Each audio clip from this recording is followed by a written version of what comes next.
Welcome to Shelor Select. The whole system will be ready in a few minutes.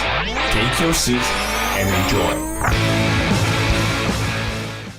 Right there. And I appreciate you being here, though. And, I'm glad you're going to hopefully add some value and share everybody with some pearls and gems here. But you want to give everyone a little small tidbit introduction of yourself before diving in everything. I usually hate doing introductions and stuff, but I figure some people call me out on it. Says, well, we don't even know who you're talking to. Well, so Chris, I'll tell you, I'm a goofball. That's who I am. I love having fun. I believe there's way too many serious people on this planet, and life is too short not to have fun. And so I'm also aerodynamic like you are. So we already have something in common. I love that.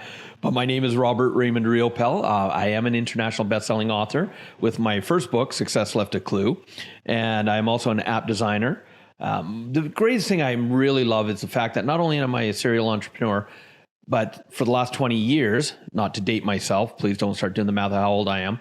I've been traveling around the world being able to train people anywhere from 100 people in an audience at a time to 6,000 in an audience, 3 to 5 days at a time. And I'm up on stage for up to 12 hours a day, just getting to help people, make little and major changes in their life. And that's what I love to do. And it's what my passion is. Nice. So have you always been a typical kind of fun guy, just ever since coming out the womb, I guess you could say? Yeah. I've always been that little mushroom, the fun guy. But yeah, I'm the youngest of 4 kids. And I guess to get my share of the attention, it was, you got to have fun. And, I started off being that people pleaser though, as a kid, thinking I had to please everybody. And I'll tell you, Chris, that is so tiring. Tiring trying to do that.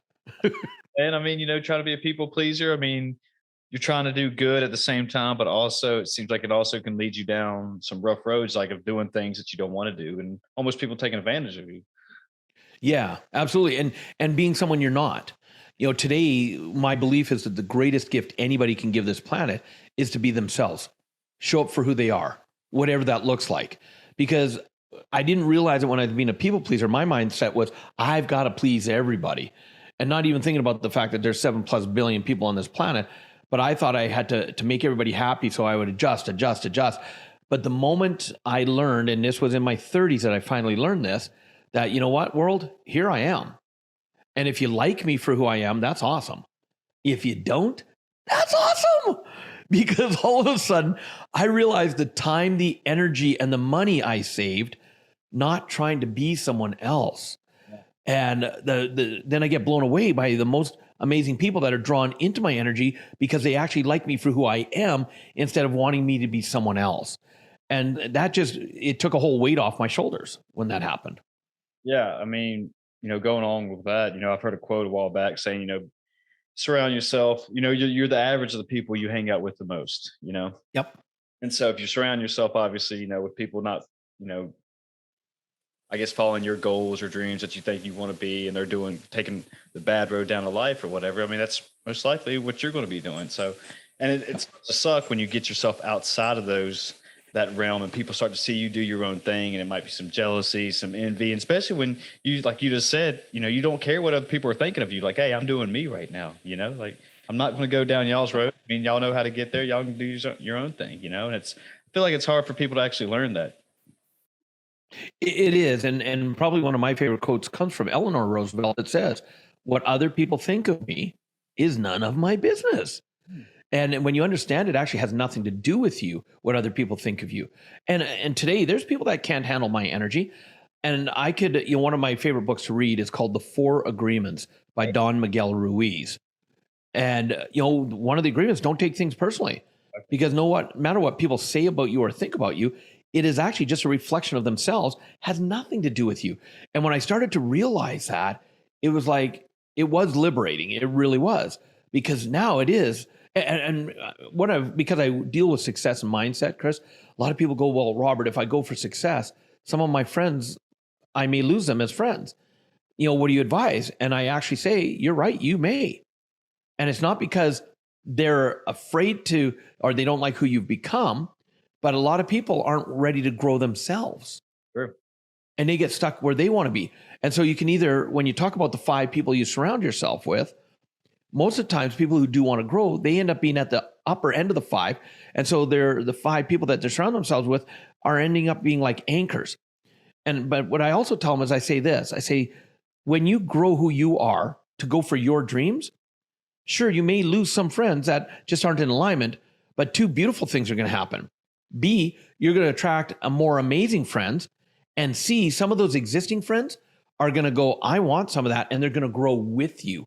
So by you actually, and this is one of my quotes, I say you will either affect people with your greatness or you'll infect them with your mediocrity. I like that. And in my opinion, one of the biggest problems in the world is too many people are playing mediocre games. They're not stepping into their true greatness. And let's be clear, not greatness in an arrogant way, but greatness in authentic, I'm confident of who I am. Most people that I've met that are arrogant, they're trying to compensate for other issues in their life. So they try to overdo it by being the arrogant. But when you meet someone who's just so amazingly authentic, and if that means if they're a jerk, but they're authentically a jerk, I have no problem with that. Because if it doesn't align with me, I know there's people that like jerks. Mm-hmm. And that's perfect. That's their crew. And I'm okay with that, if that makes sense. It does make sense. It makes perfect sense. I wanted to ask, do you think people strive towards mediocrity just because it's easy and you don't have to get out of your comfort zone and you don't like change? And that's exactly it. Just keep and do nothing. Yeah, our mind, it has the one job. It's not to make you successful or happy or have a great life. Its job is to keep you where you are in that comfort zone.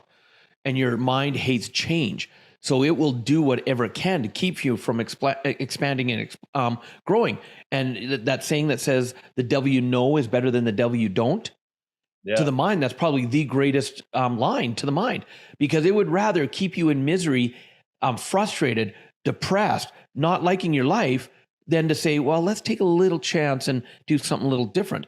That's because that's not the job of the mind. And people think though, my mind's going to be what makes me happy and successful. No, you're going to do that. Your mind's going to try and resist. So you can either let it hold you back, or you can say, hey, great. Notice what you're trying to do, but I choose to take one more step and take one more step and take one more step. Mm-hmm.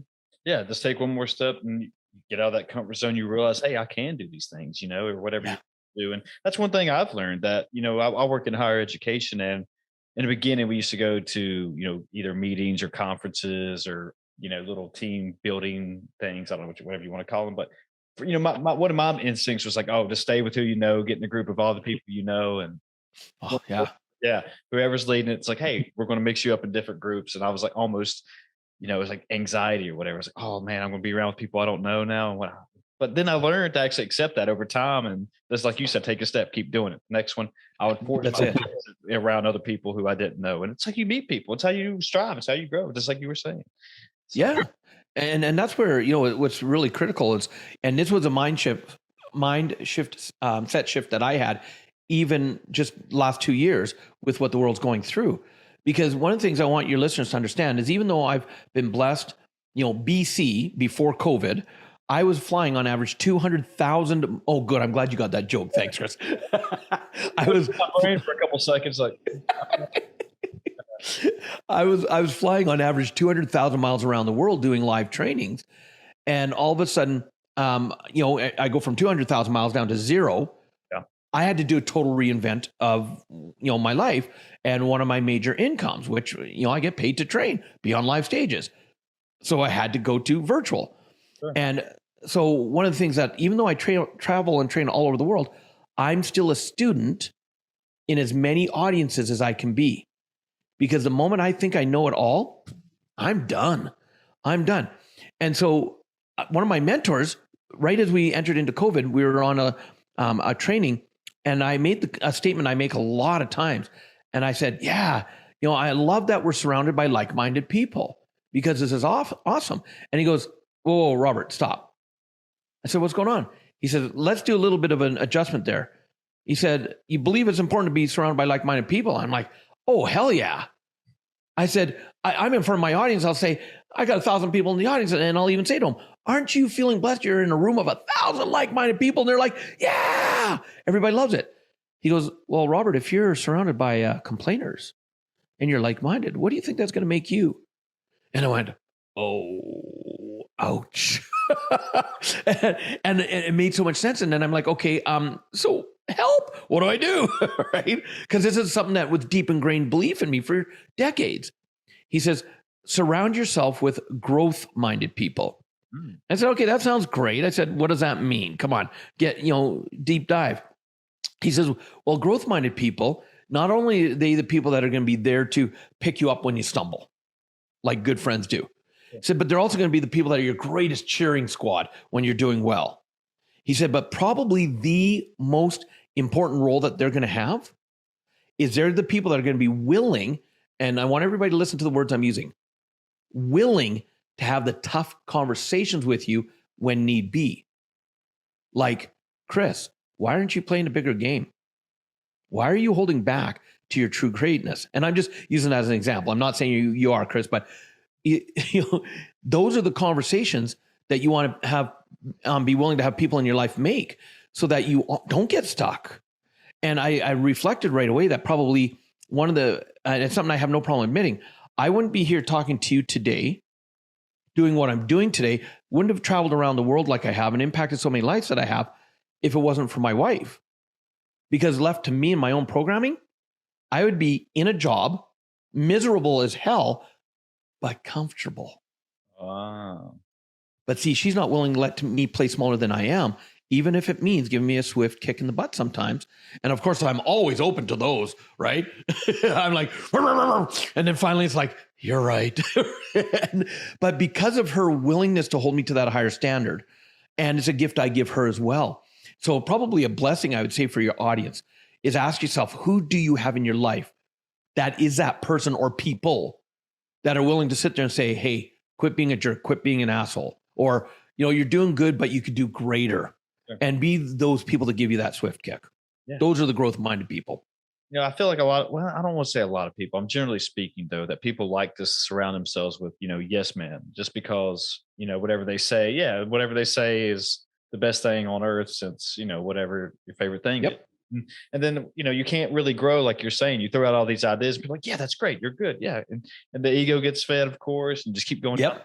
Like, what's going wrong here? It's just like, we had all these great ideas, but, that's one thing I've tried learning too, is that just because somebody has a great idea or an idea, a great idea, whatever you want to say, doesn't mean that it is, and I've learned to have these tough still learning, have these tough conversations, say my opinion more, say like what might work with this, what might not work, how can we make it better, And see, and those three questions right there, that's the hardest part when people have ego, and we'll talk about ego in a moment because everybody has it, but most people resist it. But if you embrace it, it can actually be healthy. And the three things that you said is what I work with every single time I do something that I'm working on, or with a group or a team. It's what worked. And we do this with no blame, no justifying, no ego about it. It's just, okay, what worked? Well, this and this and this and this and this worked. We make point form list. Perfect. Yeah. What did not work? Well, this and this and this. And it's not like, well, because John said this and Sam did. No, it's just, this didn't work. This didn't work. This didn't work. Mm-hmm. And then the third one is what can be done different, because some of your greatest lessons come from what did not work. Oh my goodness, I wouldn't be the person I am today if I did everything perfect. Exactly. And so, I love that saying, it's not failure, it's feedback. Either you win or you get feedback. Plain and simple. You're never losing. You take the feedback, you make the adjustments, you go again. And so when you do this without having any kind of blame or justification or anything like that in there, it allows you to quiet the ego and just come from matter of fact, these items worked, these didn't, here's what we can do different. And then you do them. You make the adjustment and you go. You don't keep trying to do it the same way and beat your head against the wall. Yeah. Insane. And that's a big key right there. Yeah. Just, you keep doing the same thing, you'll get the same results, and that's one thing I like to try to keep in the back of my head too, is just, hey, if I'm not liking something, if I want things to change, if I want things to be better, hey, I got to change my habits or my daily routine or whatever you want to say if I want to get to a certain point. But, you touched on ego though a little bit, and I like to ask people, it seems like ego is almost correlated with success, and that you can't be successful and without having an ego? What are your thoughts on that? Well, that's a person's ego trying to tell them that, actually. Everybody has ego, and that's not the issue. The issue is whether you allow it to play out in healthy ways or not. And here's what happens for most people. And this is just my experience. And I want everybody to understand that, Chris. You know, I've been blessed to train over 500,000 people around the world in live trainings, and I watch people. Yeah. And I like to see what's working, what's not. I'm always observing. And what I've noticed is everybody has ego. But the problem is most people, especially those that try to deny it, oh, I don't have ego. And so they try to squash it down. And as they suppress it, it finally will only be suppressed for so long before it comes up in a weird way. And that's when someone's like, oh, aren't you egotistical? And all of a sudden they react in those weird ways to you. So what I've learned in my life, and again, only speaking from my own example, is I know that when I'm on stage in front of an audience, and it's my preference, there's no room for ego. I'm there for my audience. And with that awareness, I know that if I don't want my ego to come out while I'm on stage, then I better give it a way to express itself in a healthy way so that it. Listeners, we might be having. Sure. Did you freeze up on me? Yeah. Oh, I lost you there for a moment. Vice versa. Yeah. I thought you froze up on me. Like it. Yeah, but yeah, keep going though. I think I can put that out. Yeah, we're having a bit of a storm over our place. And I'm in the country. Oh, I'm working off Starlink, which is much better than what I used to have. I'll tell you. Love Elon Musk. Thank you. We can touch on that later on, but continue on where you were at though, if you want to. Yeah. What did I leave off on? What was the last thing you heard about ego? Shit. Now I forgot something about your live trainings and ego and. Okay. Yeah. Yeah. So what I was saying is that in all my live trainings, there's no room for ego, but I know if I don't allow it to come out in a healthy way, it will surface while I'm on a training. So for what I do is I love video games. So my healthy way of letting my ego play is when I'm playing video games, like Chris, if you and I were in a head-to-head game right now, I'm sorry, dude, but you're going down because I'm going to full on let my ego play and have fun with it because now I'm giving it space to vent so that when it's time for me to be on a stage in front of an audience and being about them, my ego's not trying to go, oh, well, I'm going to come out and play right now because I've given it its space in a healthy way. I like that. So, I mean, did you just develop that just with experience and over time it just came to you that this is how I want things to be done with according to your ego? Is that you have a mentor telling you or like, a role model or what? A little bit of everything. I'm a huge believer in mentors. And so a lot of it was experience, but a lot of it was also guidance by mentors. And I'm talking several mentors. I'm not just talking one. And again, because I love to watch people, I ask a lot of questions as well to get a better understanding. And that's where I started putting my ego at bay instead of going, oh, I know that. Because how often does our mind say that? And then as soon as we say, I know that, we shut ourselves down to learning. So I then catch myself and go, no, okay, what is it I don't know here? Or why is it I'm thinking I know this, but do I really? And because of that curiosity, then it allows me to really, and this is why I'm today still a major student, because I don't want to be the person that knows everything. Do I know a lot? Absolutely. But is there a lot for me to learn? Abso-freaking-lutely. And that's where, because I do a lot of work on myself. I'm always doing introspection to how can I get better?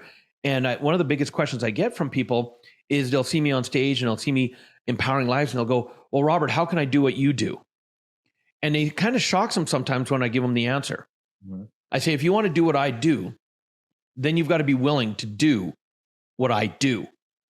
Behind the scenes, the boring as hell, unsexy, frustrating work that needs to be done to allow me to do what I do on the stage. Mm-hmm. And here's the truth. Most people aren't willing to do that. Their ego goes, I just want to be that person in front of thousands. Oh, you want me to do some work to get there? No way. And that's why I'm huge on telling people, I will never tell you success is easy. It takes work. Now, it's simple because there's strategies, proven templates, and proven systems that if you do what other people do, you can get the success. But you've got to put work in. That's why probably my favorite quote of all time is every master was once a disaster. Ooh, I like that. People aren't willing to go through the disaster stage to get to the master stage. They just want to jump forward into mastery. And think about this. And, in my new book that I'm writing right now, I talk about the 4 currencies of life. And one of the currencies is a currency of fame. And have you ever noticed how fame, especially when you're talking like main, the A-list celebrities, for some of them, it ruins their life when they get fame, but others get the same amount of fame or more, and they are able to handle it. It's like, so what's the difference between the two? Well, the ones that aren't willing to do the work and be themselves, they think they have to be someone else. In that fame, it comes so quick, they don't know how to handle it. Whereas the people who do handle it, and it came from I really got this from an interview I listened to years ago where someone was interviewing Jennifer Lopez. Mm-hmm. And they said, Jennifer, you're a powerhouse actress, singer, businesswoman, but you're also a powerhouse. You have great family relationships. How do you handle the two? And she said basically, well, I'm just me. But when I'm doing business, I'm J-Lo. That's my persona of me. I'm J-Lo, but I'm still me in that persona. She says, when I'm with family, I'm just Jennifer. Plain and simple. I'm still me, but I'm to family, I'm Jennifer.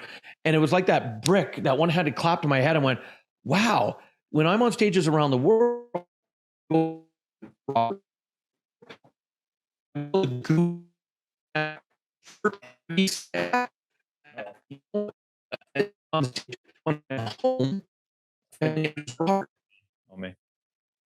Sorry, say that again. Oh, you started cutting out and freezing a little bit right there, and now you're back. Yeah. Where did I freeze up at? Which part? So like part where you said like you realized when J-Lo said that when she's on stage, I guess she's J-Lo, but when she's actually around her friends and family, she's just Jennifer. Yeah. And so that was the one-handed clap for me, is that when I'm on stages around the world, I'm Robert Raymond Riopel. That's my brand. That's who I am. But I'm the goofy, aerodynamic, short, heavy set guy. That's me. And when I'm at home, I'm just Robert or Rob to my family. And think of it like this, Chris. Can you imagine? Like I had family, I had my brothers, my sister over for this weekend for Easter. Yeah. Can you imagine if we're sitting around the fire, sitting around the table and go, hey guys, someone go get me a beer. Don't you know who I am? My brothers would have clued me real quick that I'm not all that.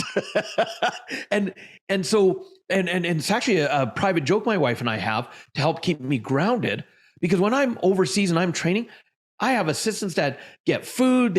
I get picked up at the airports and limos. I get all this great taken care of. So when I get home to help keep me grounded, our running joke is my wife will look at me and she'll go, honey, you're home now. No more assistants. Go take out the garbage. And I love it.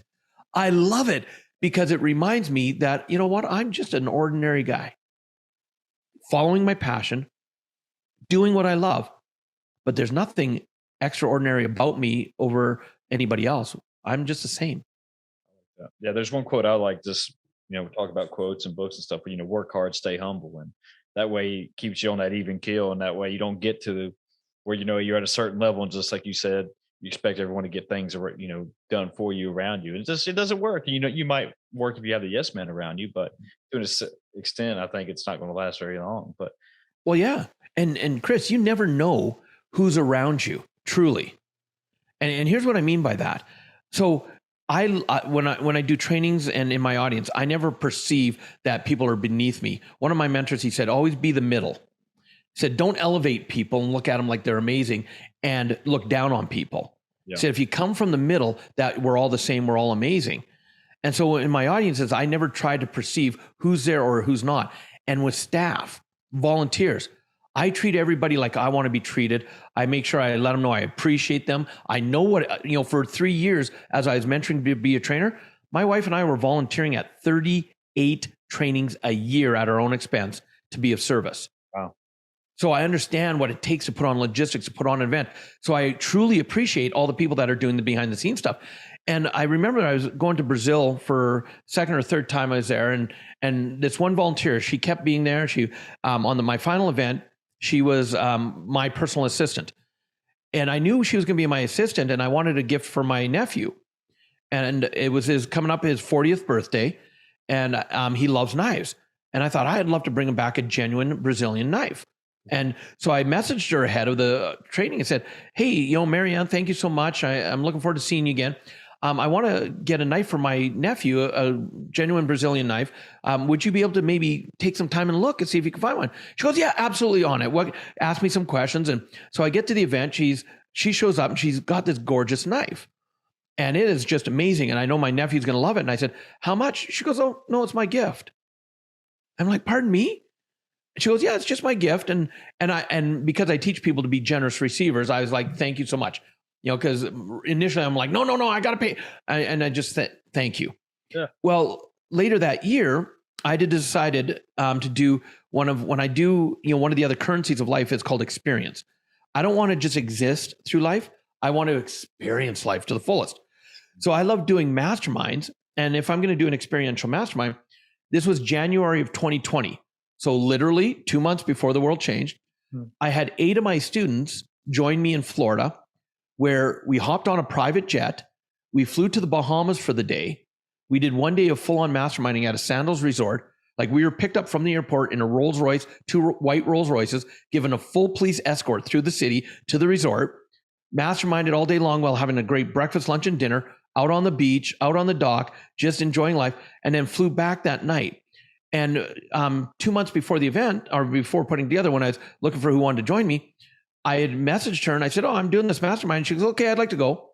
And in my mind going, oh, well, is this right for her? It's going to be expensive. She's like, no qualms. She paid for it, because it was expensive. And she joined us there. And while we're masterminding for her, I find out that this woman that I knew nothing about was a millionaire by 24, owns one of the largest Yamaha dealerships in Brazil, and has this amazing vision to become a billionaire and help a lot of people. But yet, every time I saw her, she was just the most down-to-earth person, authentically that she is.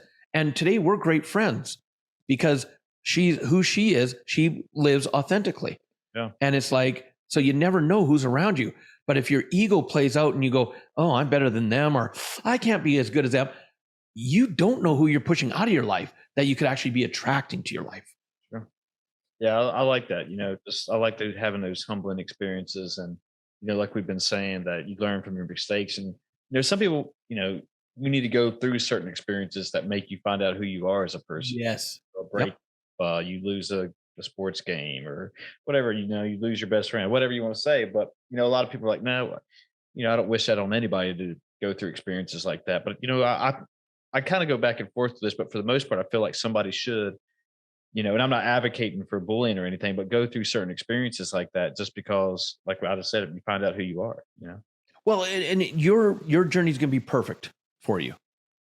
Because I'm doing a lot of podcasts, one of the questions I get is, Robert, if you could go back to your 18-year-old self and give yourself advice, what would you say?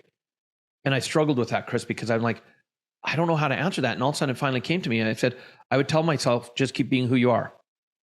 Because even my darkest times that I went through has allowed me to be who I am today. And so which student out there would I not been able to relate to if I'd only had a great life? Yeah. So I look back at everything I've gone through as a blessing. And because of that, I now look at everything as a lesson. And it may not be that, even some of the hardest times, like, why the hell am I going through this? I may not get a lesson right away. But then when I catch it and I re-ask in the phrase of, why am I going through this? Now I've opened myself up for a lesson. And it may take years where all of a sudden I go, that's why that happened all those years ago. Now I get it. Because maybe, I've had, as an experience, as an example, when I was still volunteering, I had a gentleman who was bipolar as a volunteer with my wife and I and a few other friends. And he ended up going off his medication and having that bipolar kind of snap. And all of a sudden, I ended up on the phone with him for 2 hours because he was threatening to kill my wife and my mentor.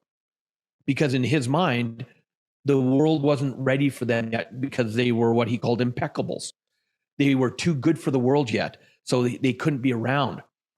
And I had to keep my composure because if I said the wrong word, he would go, Robert, you're not listening. Oh. And he'd start from the beginning again. And it took over 2 hours before I could convince him to let me talk to his wife, convince his wife that the police were already on their way, that she needed to convince him that he had to go to the hospital to get back on his medications and that. And I'd let it go, or so I thought. So imagine my surprise when 2 years later, I'm getting ready to run a 5-day camp, and I'm going up to the registration building before the camp, and I walk in the building, and who do I want face to face with? It's this guy. And the look on my face must have said it all. And right away, he's like, Robert, it's okay. It's okay. I'm good. I'm on my medication, and I'm only here to drop off my daughter because I want her to go through this camp. It changed my life. And I'm like, I took a deep breath. I'm like, okay. And inside, I'm just feeling like all this stuff coming up. And he goes, and I also wanted to say thank you. And that took me off guard. And I'm like, what do you mean, thank you? He says, if you hadn't had the patience and the willingness to spend that time on the phone with me that day, he said, I got better because I understand the importance of my medications. He said, when all of a sudden my son was diagnosed with bipolar disorder, I was able to have better conversations with him because of the patience you showed me. Wow. And I didn't know how to react. And he left his daughter there, and my body paid the price like the next day, because what I thought I'd let go, when I woke up the next morning, my head is kinked over and I can't move it. My neck's locked up. And I've got 300 students waiting for me to train them. And because I had internalized and not let that energy go. And so it took a lot of work, that first day to get through that. But I look back now and I go, I could have been a jerk, an asshole, and, screamed and yelled at him on the phone that day. And what would that have achieved? And it was for months that we had private investigators following him to make sure he didn't hurt anybody. So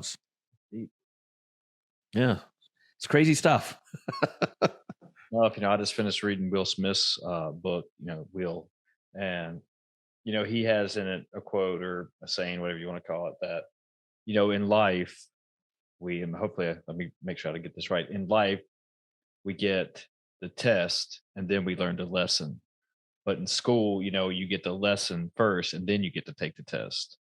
Mm-hmm. So it's like, we experiences like that, you got put to the test at first, and you actually sounds like you passed it with that, where just like you said, you could have failed it miserably and been an asshole to them, and things really would have went south. Yeah. Yeah. Damn. Yeah. And it's crazy when you look back at it. So, ask yourself on a daily basis. It's something I do is, am I in a learning mode today, or do I think I have nothing left to learn? And I get comfortable sometimes and think that, oh no, I've learned enough, because I'm no different than anybody else. I don't want anybody to ever think I'm better or I'm perfect. God, no. Ask my wife. I'm not perfect. And it's just being willing to be you in life. And trying to be me in life and learning about myself and working on myself, and before COVID, like you said earlier, that it's one of these things like, the world took a complete halt, right when that happened, obviously. And, it's when I kind of sat back and, thought about, what I was doing with my life, and if I was living it up to the potential that I wanted to be, and like, how can I, improve it, or what can I, what road should I start going down to get to where I want to be, and, it's in like, Atomic Habits by James Clear. I'm reading that right now too. And that, you get a goal and there's systems, right? And the goal is the ultimate, obviously goal that you want to be, but you got to have a system in order to get to that, Yep. point A to point B, or whatever you want to say. And so, yeah, I guess my whole point was that, but that was kind of one of the pros to COVID, was that I got to stop and take a look at myself instead of going down the same roads, and like, all right, what do I really want out of this life? Like you just said, just living it. And there's two words that I live by, and my wife and I both live by, and COVID put that to the test. Because again, 200,000 miles a year to zero. Yeah. And we played the victim for the first couple of weeks. How long is it going to last? Because all of a sudden I had live events being canceled all over the world, hundreds of thousands of dollars in revenue gone instantly. And I played the victim for a little bit because, again, I'm human. But then when we realized what we were doing to ourselves, we asked two very powerful words that we live our life by. What's next? And all of a sudden, the moment we said that, all of a sudden possibilities opened up. And we had to do a total reinvent. And so when we asked the question of what's next, one of the things that my wife and I, 3 years previous, we had bought this beautiful acreage that we're blessed to live on. And we had bought it with the intention of someday building our own training studio. So instead of me traveling as much, my students from around the world could come here and I could do masterminds and mentoring. And we we're going to build it 5, 6, 7, 8, 9 years down the road. So when we said, what's next? It was like, well, why don't we build a training studio? Well, of course, all of a sudden the mind goes crazy. But what if this thing lasts more than a few months? What if those live events don't come back? What if? And then 2 more powerful words come in that I use all the time, which are all in. See, what happens is most people, they'll sit there and go, okay, what's next? Okay, I'll do this, but I better have that plan B. Because just in case it doesn't work out, I can fall back on plan B. And the moment you put a plan B in place, guess where your mind's going to go?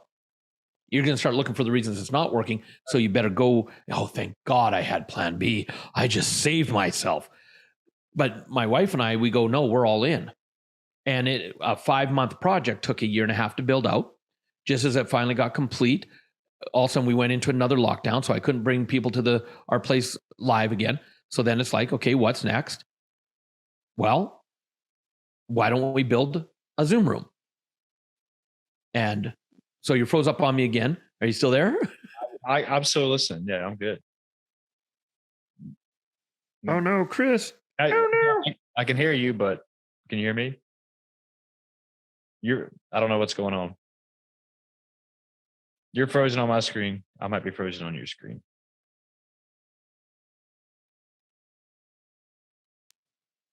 Oh, there he is. He's back again. I was like, oh no. Oh, okay. I just got a thing on your internet connection is unstable. I wonder why that is. Okay. Oh, okay. Well, I don't know why that is, but okay. Continue on. What part did you lose me on there? You're building the Zoom room and okay, the trainings and stuff. Yeah. So now I'm now in my office.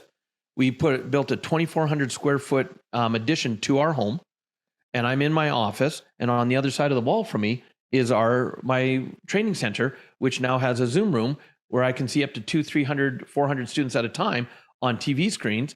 I can have multiple cameras on me, and I can do a full 3-day training with not having to sit at my desk to do it. I can actually be full on with my audience and interact with them. So, what's next and all in are words I live by.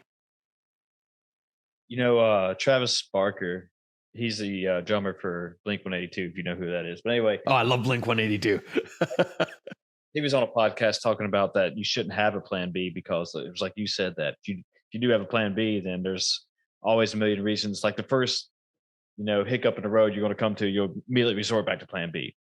But yep. I wanted to ask that, it seems like some people do take the big risk and go for their actual goal just because they have a safety net or a plan B, like, hey, if this doesn't work out, me spending all my money, I can probably go back and live with mom and pop for a while until I get back on my feet again. I mean, do you think you shouldn't have a plan B or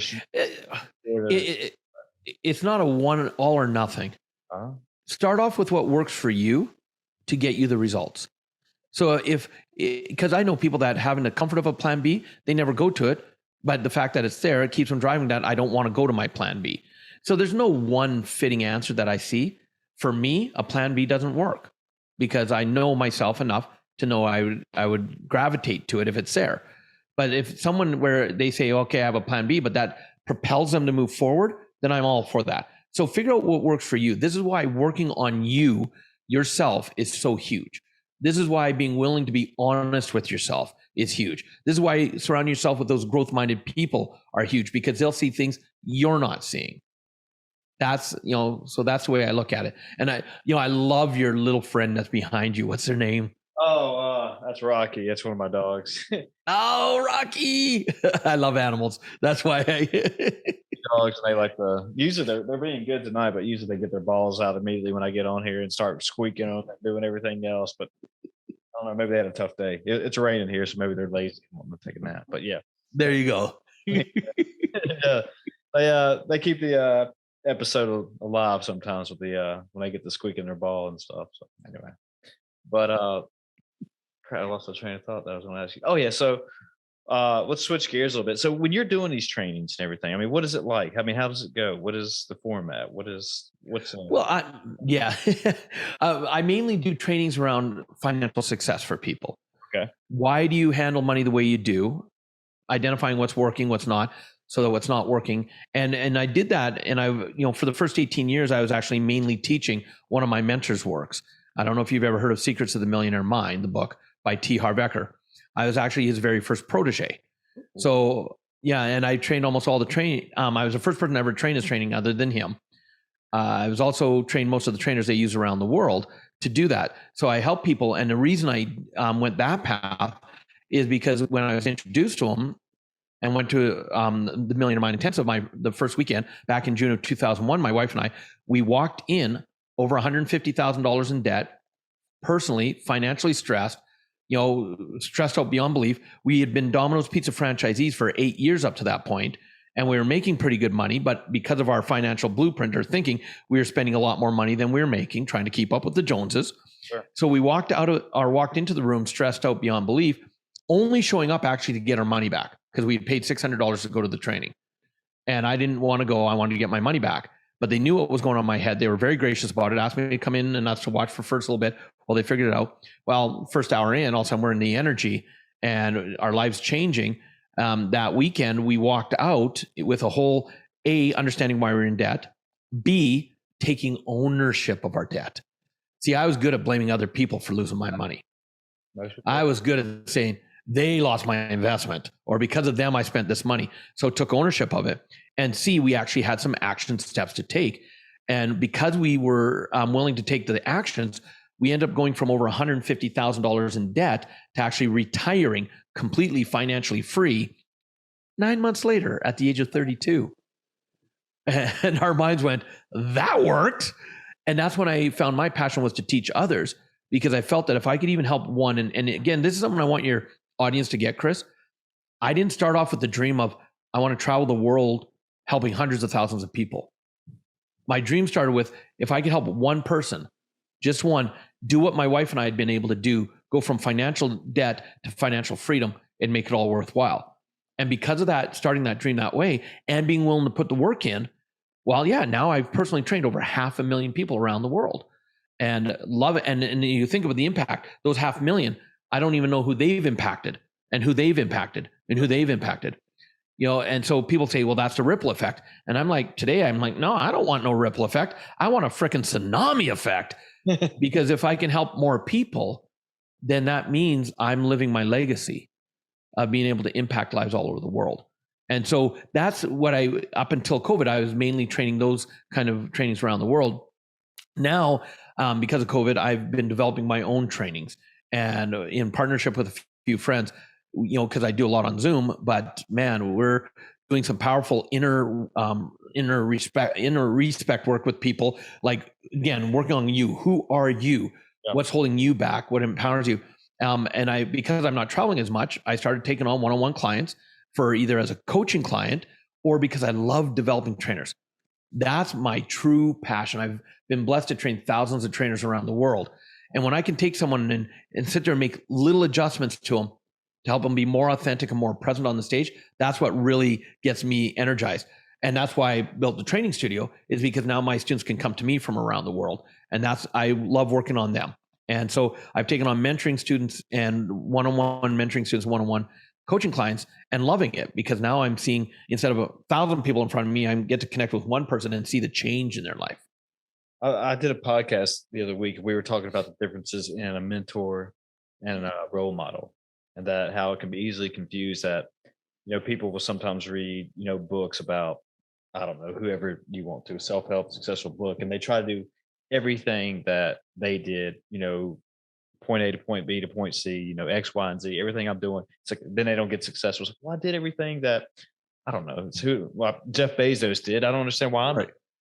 But I think we were getting at that. Well, that's the difference between a role model and a mentor, was that, hey, a mentor might be the person that actually tell you, hey, what they did right and what they did wrong, take you under their wing and give you life advice rather than just trying to read a book about how somebody else did it, and it's like, that's great that you're as rich as Jeff Bezos, but doesn't mean that just by reading a book about him doesn't mean it's going to work, like that. Yeah. And power, or not overpowered, but really just really good and powerful. And if you use it correctly.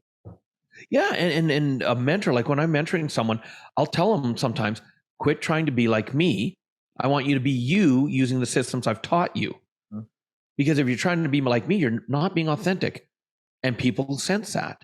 Yeah. And that's the biggest key right there, is be you within those systems. And the way I look at it, because I never understood the difference between a coach and a mentor for years. And what I realized is a coach is someone who asks the questions, draws out of you what you want to do, helps you get that roadmap. Okay, let's do this, let's do this. Whereas a mentor is someone who's accomplished what you want to accomplish.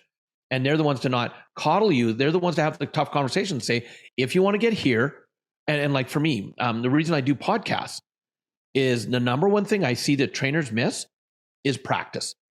They do not practice. And so I'll say, in this world that we're in, get on as many podcasts as you can as a guest, so that you practice saying your message again and again and again.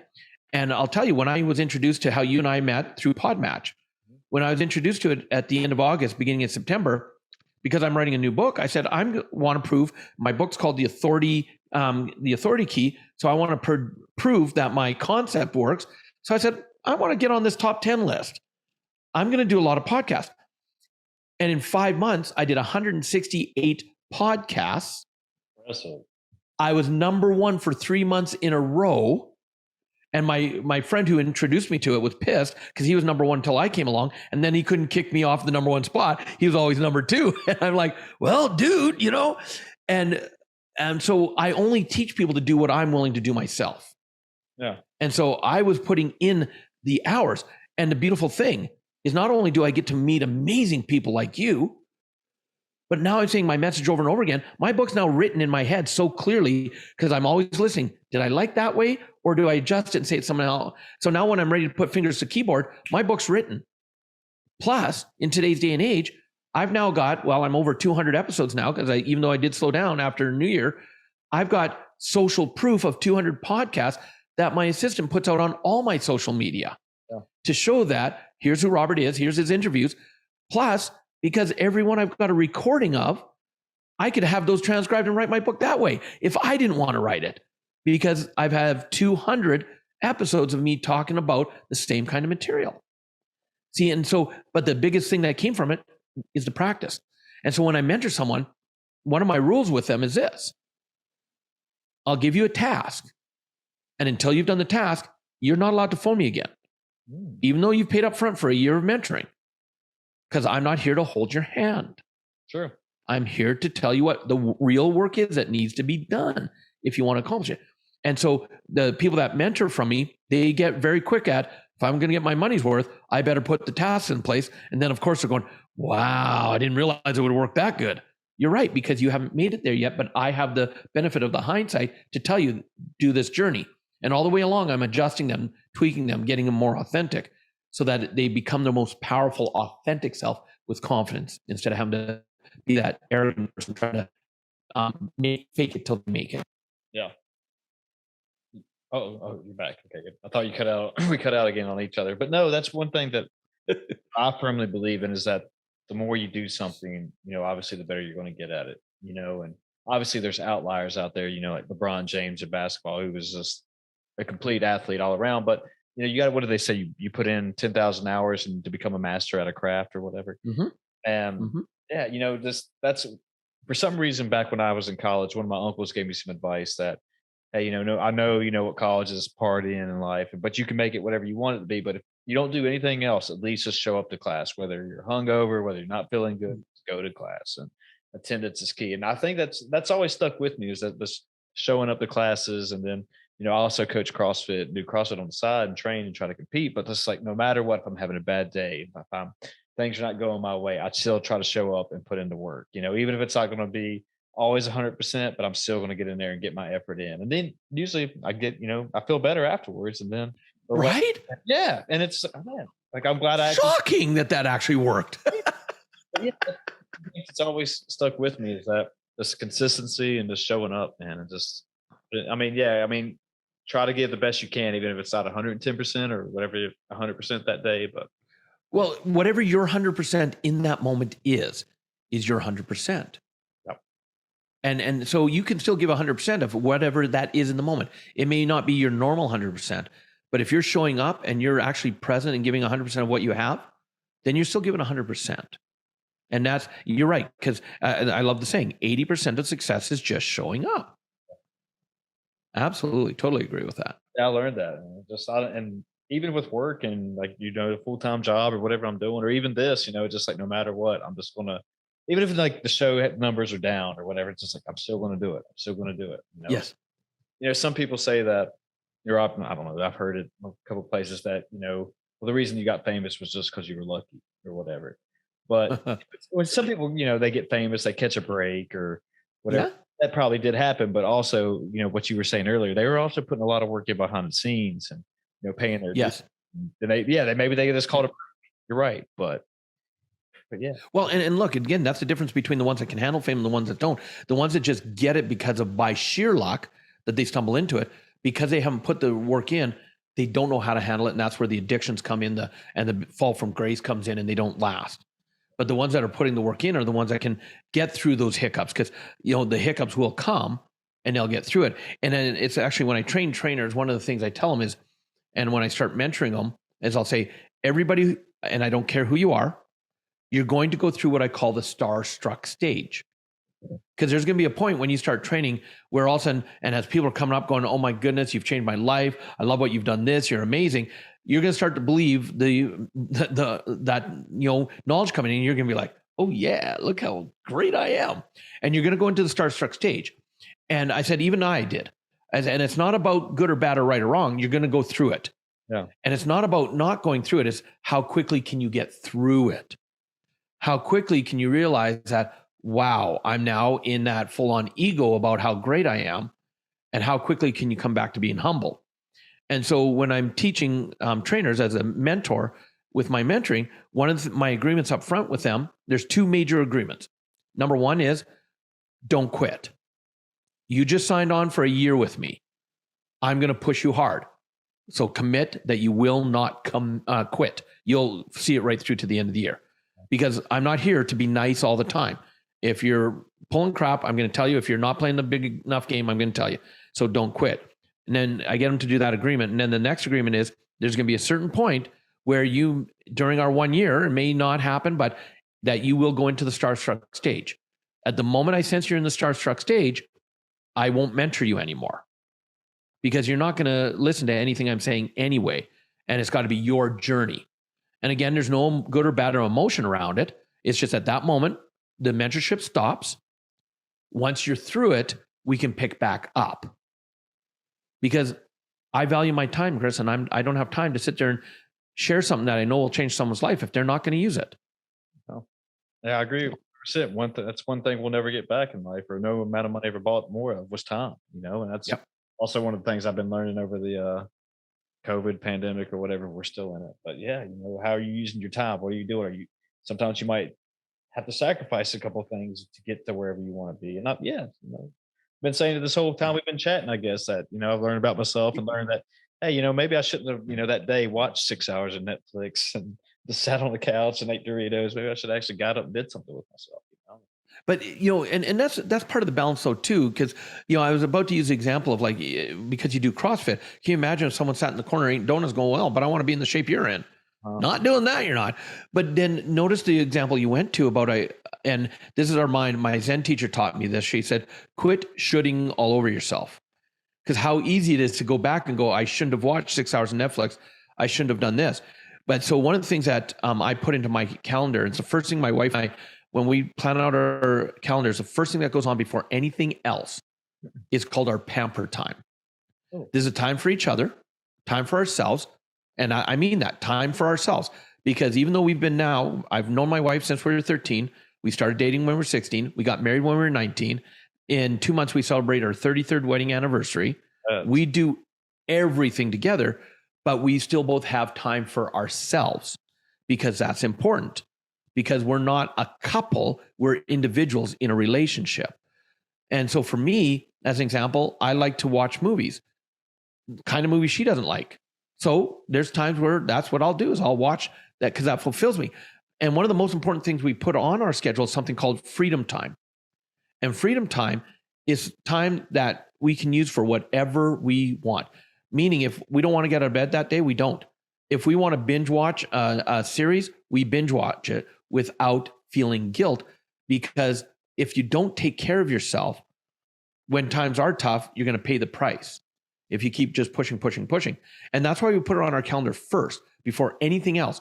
And so when I was traveling around the world, our one rule is the day I land back at home, the next 2 days are freedom days, where we no business, no family. It's just us at home. If we want to sleep in all day, we do that, because that's how, if I don't take care of me and she doesn't take care of her, we can't take care of others. And so it's really, really important. So I love TV. And I know if I cut TV out of my life, I'd sabotage my life. So we find ways to be able to watch it in a healthy way in moderation. Yeah, I like that, man. Keep a good balance, moderation. Like everything, Yeah. This is what most people say, but yeah, good balance, Yeah. Mindset. And we love our animals, so we spend a lot of time with our animals. And that's why I keep loving seeing your puppy dogs. I guess that was a good spot to put that thing in there. But yeah, the other one's up here now. But I want to go back a little bit since we're talking about time and all that. And you said there were 4 currencies in life. And I think you said the first one was fame. Well, one of them's fame. One of them's the experience. One we've just been talking about, which is a currency of time. Gotcha. And we all have the exact same amount of time. The question is, what are you doing with it? And with time, if you have too much time on your hand, it's called boredom. Too little time, it's called stress. And a lot of people, one of the biggest things when they say, yeah, Robert, I want to change my life. I want to have a greater life, but you don't know how busy I am. Mm-hmm. I've got a family. I've got a job. I've got a business. I don't have time. And what I've learned is that people are really good at being busy, but they're not necessarily good at being productive. Oh. Totally different world. And so for me, as an example, I put on remember, first thing I put on my calendar is the Pamper Time, how to take care of ourselves. Second thing I put on is I call it focus time. And I've learned, and you can look at all the different researches, which one you buy into. I know for me, I can't stay productive on something and focused on it for more than an hour at a time before I start getting distracted. And so I will actually on my calendar put in, like, because I'm writing my new book, 10 o'clock to 11 o'clock, write book. And when I come to my office, there's no distraction for that hour. I'm doing nothing but working on my book. And I've learned in walking my life, 1 hour of productivity is about equal to 6 hours of being busy. That makes sense. And so for people who have busy lives, if you really understood what I just said, I just freed up a ton of time for you. Yeah. So one of my clients out of South Africa, she's got a very, very busy life, and she's invested tens of thousands of dollars in things she's never used yet to get her book written and start to be a coach herself. And I said, okay, if you're going to I'm going to be your coach. Said, here's what we're working on. Not normally what I work on with people. My sole job for you is to get you productive and using all those programs you've already paid for. And I instituted 30-minute focus times with her. And I just had my weekly check-in call with her today. And she's just over the moon because she's got 3 30-minute focus times a day now, 5 days a week. And she's finding she's 10 times more productive than she's been in the last months. She's getting way more done and having more time with her family and being able to spend time with her kids and feeling good about herself. And her husband's not riding her of, bought something else and not going to do anything with it. He's now going, hey, when are you talking to Robert again? I love what he's doing. You're getting stuff done. This is amazing. I'm loving to see your journey. So that's the power of focused time. So just put little chunks in there. And the key is this, Chris, if you say I'm going to do it for 30 minutes, set a timer. When the timer goes off at 30 minutes, stop. Walk away, take a break, celebrate that you did that focus time. Because one of the downsides is people get so good, focus time, okay, the alarm went off, I'll just keep going. And then they start sabotaging. So you've got to really do it in that structure. So that's another one of the currencies. And then the fourth currency, which is actually the first one, is a currency everybody thinks of, which is money. If you have too much money in your life, there's something called affluenza. And you have affluenza when you do stupid things with your money, or you make investments without doing your due diligence, and then shocked if they don't work out. Mm-hmm. Well, it sounded good. I had the money. I put it in. I thought it would work. And so when you have too much money, you're in that affluenza stage. When you have too little money, that's called poverty. And everybody has a zone. And everybody's zone's different than everybody's else's. And your zone will change as you change. So when I was a Domino's Pizza franchisee, as an example, and you can figure out your zone by just paying attention. Where do you get stressed out? And where do you start doing silly things? So in my Domino's Pizza days, if my wife and I were anywhere near $40,000 a year in income, I was stressed out beyond belief because how are we going to pay the bills? We're not going to be able to make it, yada, yada, yada. So that was my poverty line. Yeah. My affluenza line was about 100,000.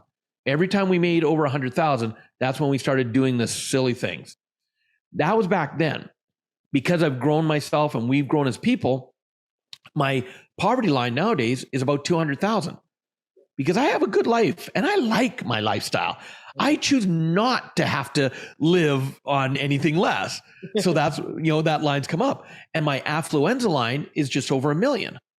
Whenever I make over $1 million in a year, I notice I start doing different things. And because I've identified it, I want to keep growing it. I want to keep my poverty around 200,000, but I want to grow my affluent line because I realized having the awareness, being a smart guy now, I was actually setting a limiter to myself. Yeah.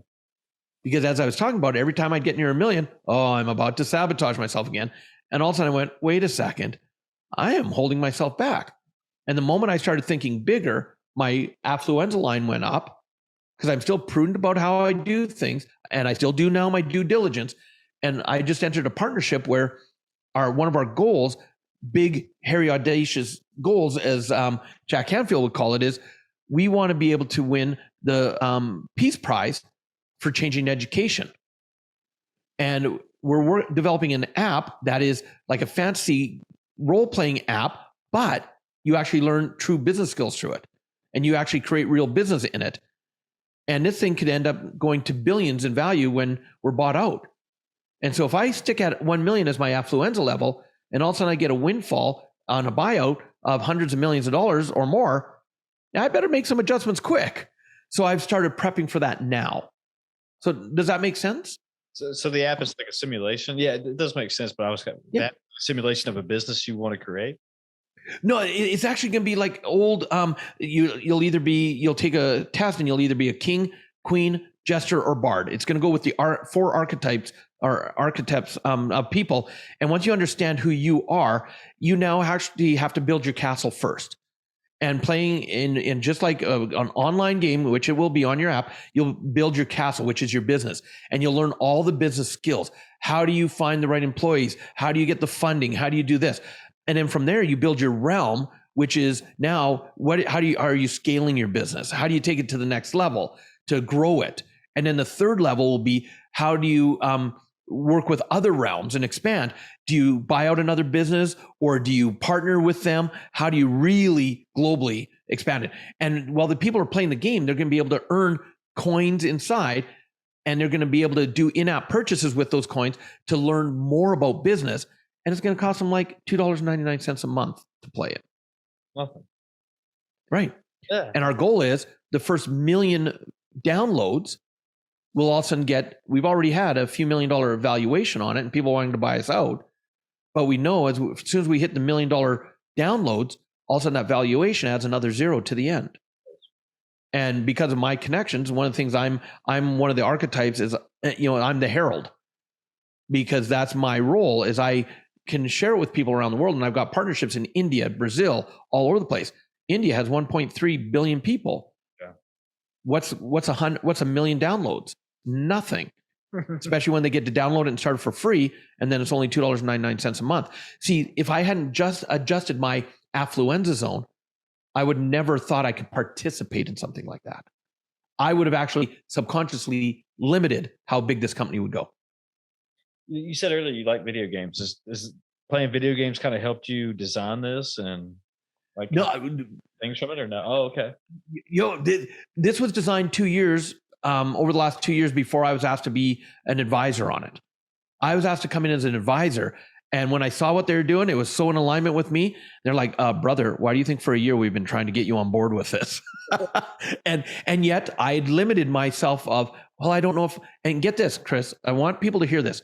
What held me back from talking to them for a year is I didn't know if I was actually going to be able to bring value to the company. Why? Even as successful as I am, one of my demons, one of my dragons that I fight with every day is self-doubt. Ooh, I'm with you. And I had to start getting out of my own way. So when I finally, all of a sudden my mind went, duh, you do have some value. And I started talking to him. My one friend, the one partner, he's like, don't you realize what you bring to the table? Why do you think we've been chasing you for a year? And I said, yeah, I got it now. I said, I had to get out of my own way, didn't I? He said, yep, that's why we gave you space to do it. Because we knew if we forced it, you would bring that self-doubt in. But letting you come to the realization and just being there to support you until you did, now you're on fire. And so we're already making introductions into India, into Brazil, where $1 million loans is going to be nothing. And we're very clear. And I want people to hear this about business. You start a business to sell the business. See, this is for us as our multi-generational legacy build. Within 5 years, we're either going to be gone public and or sell out of it. We're not in it to run it for the rest of our lives. We're in it for the exit game, so we have that generational wealth that we can impact lives. And because my wife and I love animals, the charities for animals that we'll be able to, for generations, be able to fund and help and really work with. That's what we're in it for. Help a lot of people, but that generational wealth that will change many, many people's and animals' lives. Never heard that before. You start a business to sell a business. Oh, haven't you? I've never heard that. Oh my God. That has probably got to be the biggest principle that most people miss out on.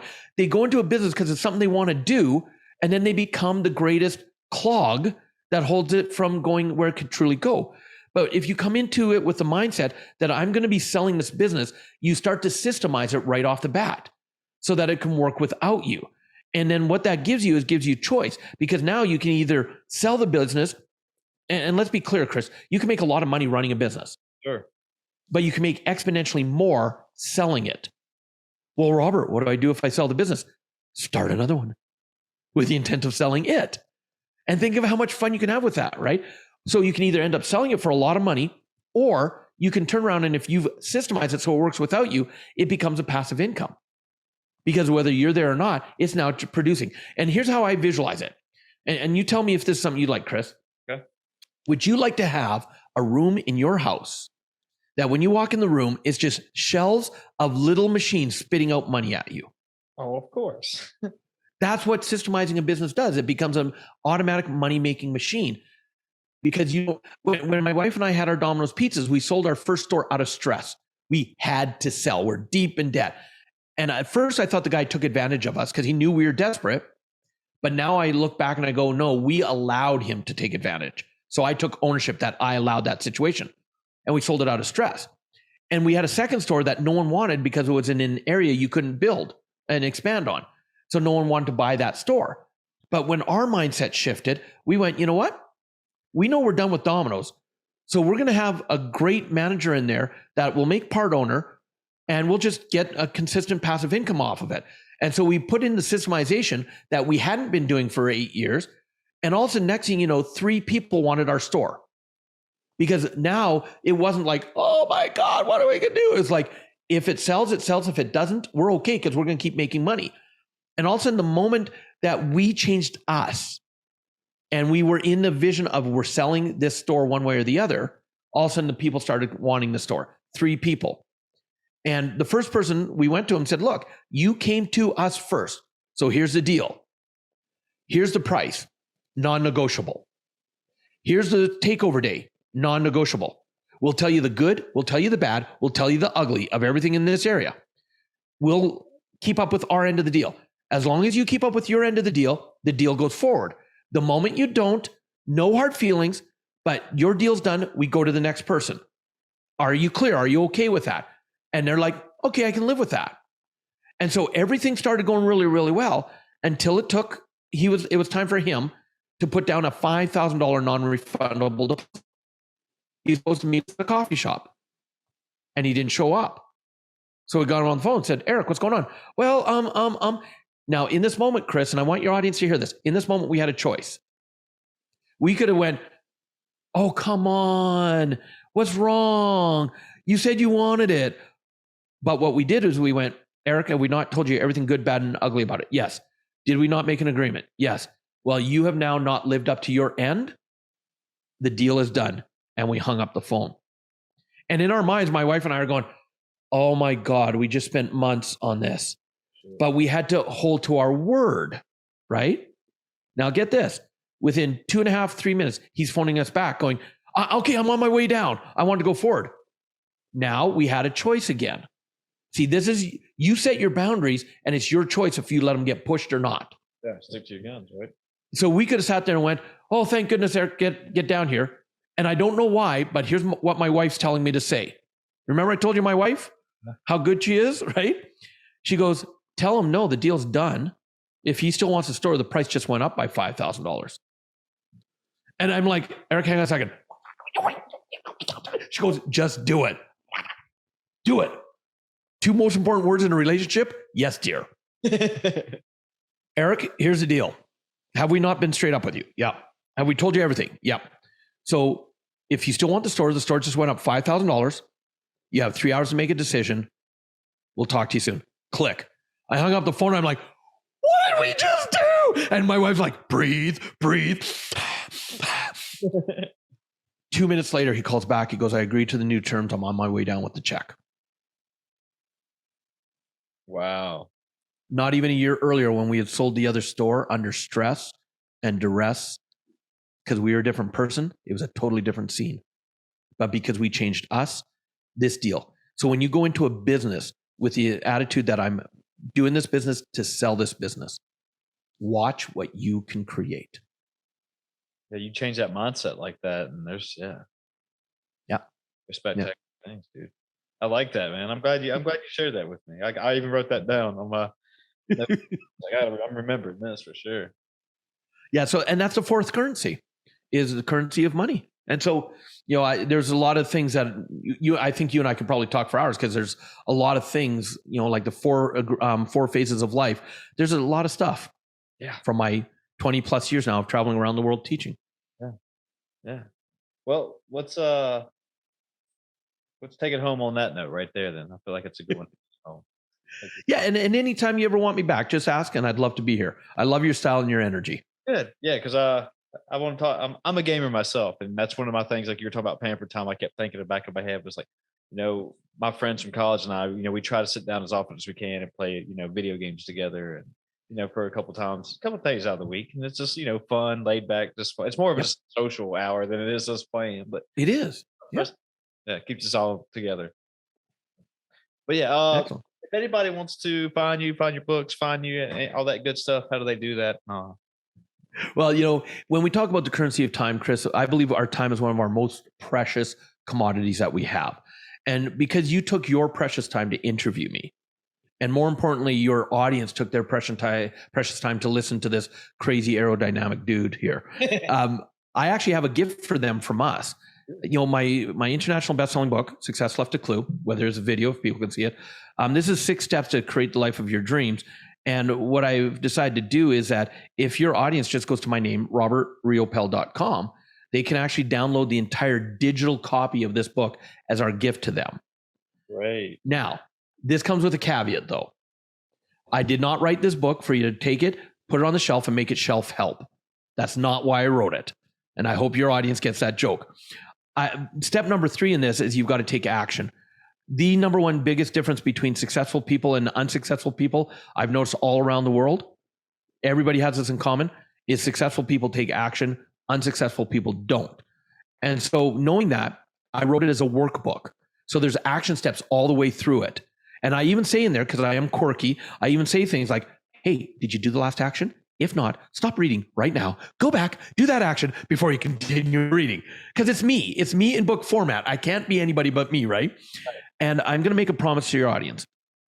If they download the book, read it, and do the action steps, they will take their life to another level. And I've recently decided also that because I'm in the give back phase of my life, and I'm not traveling 200,000 miles a year around the world anymore, so that's freed up a lot of time, is that your audience member, if they download the book, they're also going to be able to book in a one-on-one 20-minute strategy session with me personally, where I will help them on how to move forward in their life. They fill out a questionnaire before they get to call me, And in that 20 minutes, I give them practical strategies on how to go to the next level in their life. And on that call, there's no sales. It's just me being of absolute service to help you as much as I can for your life on how to go to the next level. So I'd love to offer that to your audience. Awesome. That's great. I like that. So, yeah. So just robertriopel.com. That's how you find it. Good deal. Easy enough. Anything else you want to say before we hop off here? Now, just, have fun, everybody. Life's been stressful. Just enjoy life. Enjoy the people around you. Robert, you're a cool dude, man. Thanks for taking your time out here talking with me on this little fun podcast or whatever you want to call it that we did tonight. So my pleasure. Yeah. All right, everybody, we're out of here. Be good to yourselves.